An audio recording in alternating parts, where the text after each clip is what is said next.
do two. Okay, great. Just want to go into the Q&A thread first for everyone who doesn't have the chance to come live today. So Teresa says, true client messaging, types of emotions to activate for someone a little behind and 2 steps ahead. True client messaging, types of emotions to activate. Okay, so what I'm guessing you want to know here, Teresa, is how to speak directly to the person who is ready to move, who is committed, who is determined, who is ready to buy, versus the person who's like, yeah, that'd be nice. Yeah, it'd be good to have the body and the business and the love and the freedom, but they're not yet committed. They're not quite there yet.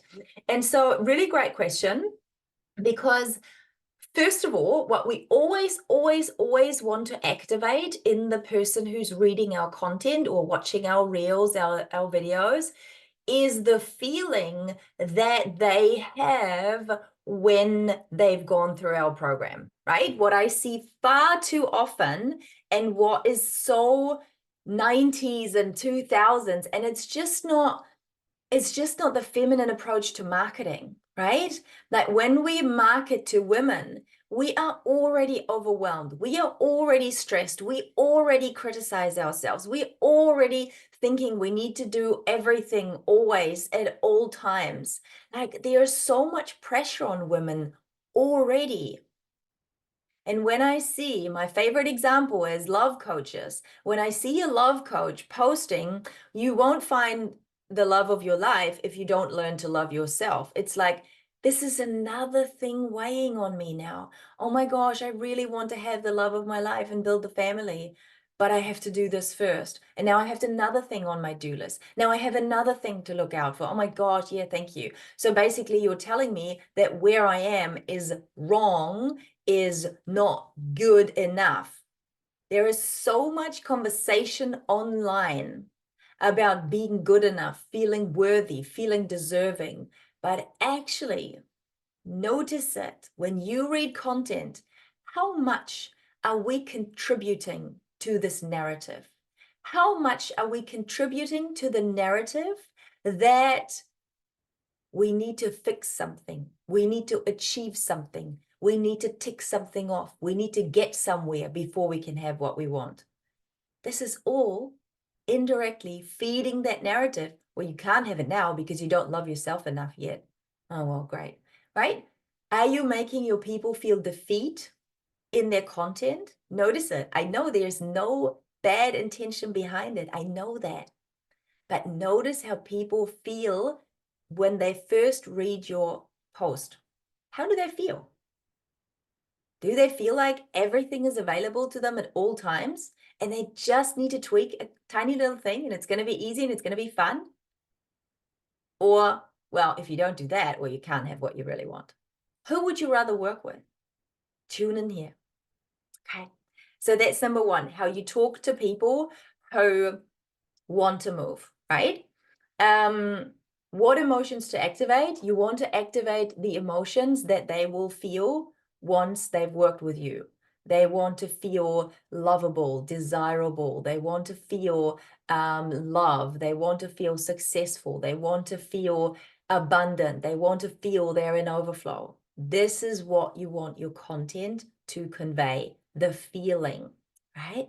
This is feminine marketing, and this is, quite frankly, 2024 marketing. We're not telling people anymore that there's something wrong with them, and if they don't move, then they'll never get what they have. No, we want to speak to people who go there anyway. Whew. We want to speak to people who will get the result anyway. If you're a love coach, you want to speak to the person who would find love anyway. But with you and your work, she will get there more quickly, more easily, with more support and more fun, right? So this is the client messaging that attracts people who are positive, willing to do the work, and ready to win.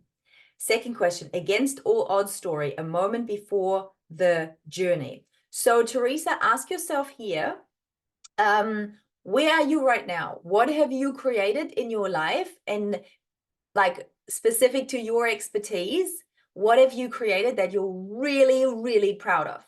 I'm proud of myself for the freedom I have, for the flexibility in my schedule, for the time I have with my children, for the body that I really love and nourish and cherish, for my partner who I have the most amazing, most understanding connection with, right? Like really look at, and then what made you so determined to go for it? What was the moment in your life where you realized something had to change? If you were a coach, you're a mentor, you're a guide, what was the moment when you thought, I need to lead people to that? Because this is so important for everyone to feel this, because there was a time when I didn't feel this. There was a moment when I thought the world did not make sense anymore. Go to that moment just before you realize you needed to do some work and you were committed to do whatever it takes. What was the moment in your life? Go back to that. What was the moment when you, in hindsight, see where your journey as the coach, the mentor, the guide started? That point zero, where was that moment where that started? You may not even have realized in the moment, but that was when your commitment and your determination first started. Go back to that moment. What was your pain in that moment? What was your rock bottom? What were you no longer allowing and accepting in your life anymore?